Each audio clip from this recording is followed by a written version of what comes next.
Katoa ngai, hata tupuanga, o kune whakawhotunga e ka hau. Celebrating our heritage, shaping our future. Tapu. Whakatapu ki e tau kakapa, whakatulo atu ki e matanga. Ka lawe atu ki o kupuipui tua. My name is Malia, tō tepi Tonga'uiha. O ko lele mai me he mapo avaia mo e funga mahu e whā.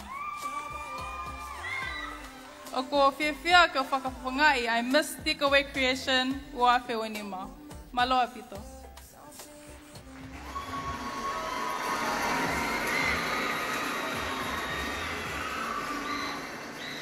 Contestant number 7, Miss Tika creation, Malia Toitepi Tonga'uiha.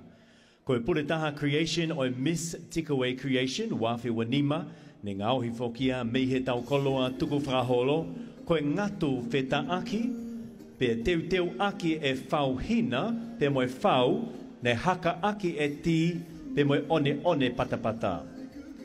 Koe PULETAHA, koe kofu, o ku nima loa, ke whakamanatu ki he whiwhinitonga, ai mahu inga, ke lufi honau sino, whakataha mohono tupenu o ko tō lawha ki e tunga wae. Ko hono PULETAHA, o ku ne whakawhotunga mai ai taimi, o ku puhi ai popua puhi, pe afo mai hono ea hau whāno o lawe ia kita, ka te au ngoi ai moko ene lawe mai.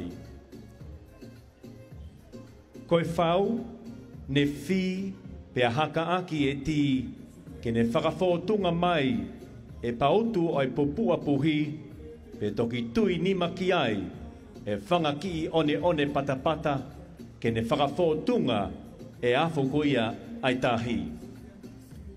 Tene to'o lewa, a hono loo loto, I hono konga loto. Ke whakaha atu, a hono kie, ki hono PULETAHA. O kuno noo, moe kie, sisi whale, ai Miss Tika he e whiawhini. Ko lahi hake, he tau e te ao tupu, hono te eki ke toe ngauhi ha sisi whale. O ku tauhi he ngahi misiume ke kehe I māmani, ha ngahi sisi whale pea mei tongani. Pea hi e whiawhini, o ku au veke, ke toe whakamo ui mai, e ngahi ilo, mo ngā ue, o ho tau kakai I ono aho, ke tau toi ngāhui e ngahi koloani. O ku whakakakato aki hoku te unga, ha helu tuu hoa pe ki he sisi whare. The PULETAHA creation for Miss Tika creation tonight was made from our traditional clothing material, wheta aki, or white tapa, and it is decorated with hibiscus fiber. The two colors of the hibiscus fibers are the results of traditional soak and dye methods and also boiling in tea and sand. The long sleeves of her dress is a reminder to dress respectfully, and the length of her tupenu is to cover her ankles.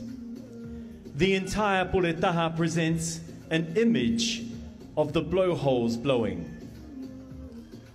The braiding of the hibiscus is to depict the thunder of the blowholes.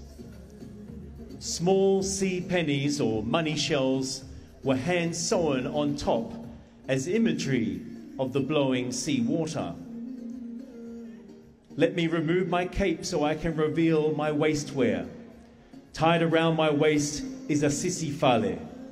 For over 100 years, this is the first attempt of making this traditional koloa of ours. There's sisi whale from the Kingdom of Tonga that are being kept at various museums around the world. But tonight, I am proud to revive one of our ancestors' artistry and creativity. May we continue to revive our stories and knowledge of our forefathers. My PULETAHA is completed with a helu tu'u, or a comb accessory, a common accessory of a Tongan woman. Malo aupito, From Miss Tika Creation 2025, your contestant number 7, Malia Toitepi Tonga'uiha.